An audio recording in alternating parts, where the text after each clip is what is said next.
Hurricane Dorian hits. The catastrophic storm slamming the Bahamas.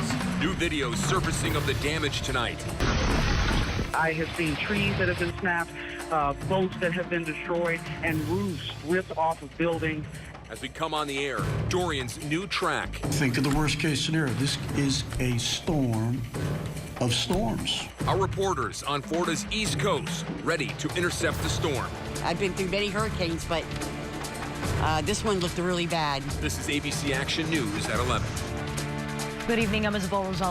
And I'm John Sabol. Thanks for joining us. We're tracking Hurricane Dorian tonight. The monster storm packing winds of more than 180 miles per hour as it slams right into the Bahamas. And we just got the latest advisory from the National Hurricane Center. Chief Meteorologist Dennis Phillips is on his Twitter page. We're finally getting images there from the Bahamas. Florida lawmaker Chevron Jones sharing this video he received from his family there in the Bahamas. It shows just the sheer devastation on the island.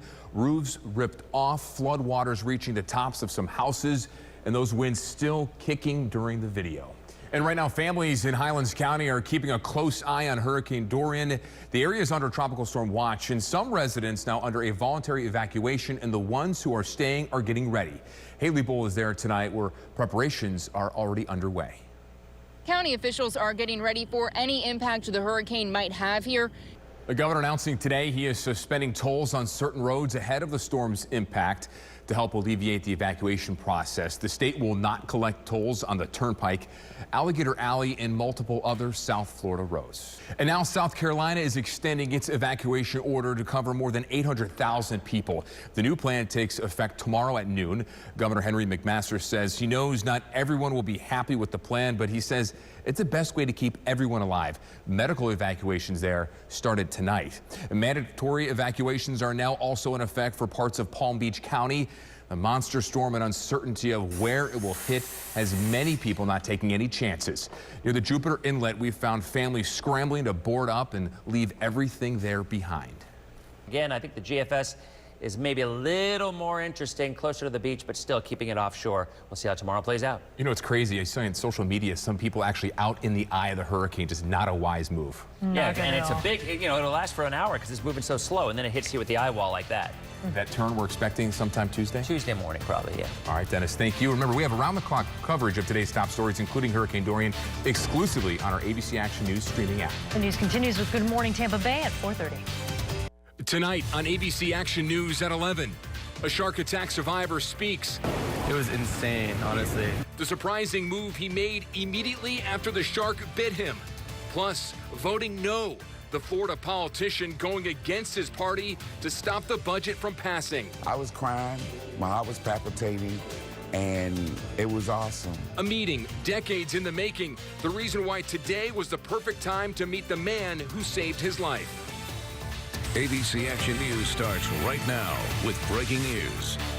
And we start tonight with that breaking news. A man has been shot outside of the Young Israel of Greater Miami Synagogue. The Miami-Dade Police Department is investigating this as a possible hate crime. Reports say the victim there was a 69-year-old man waiting for an afternoon prayer service.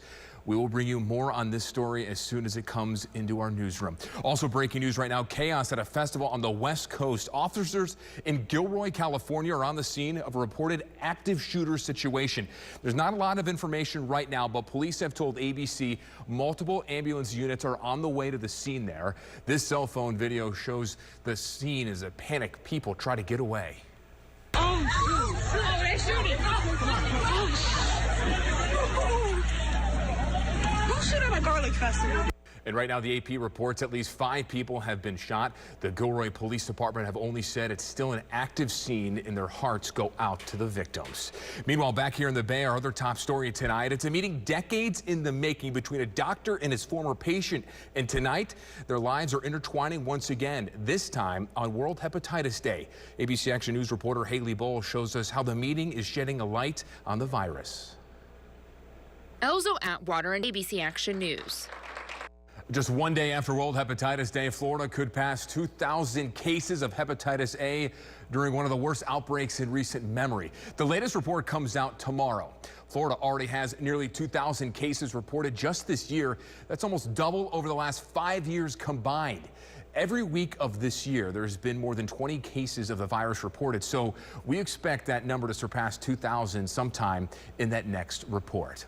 And only on ABC Action News, video showing a boat coming in carrying the victims of a diving accident that injured 2 people and one of them severely injured.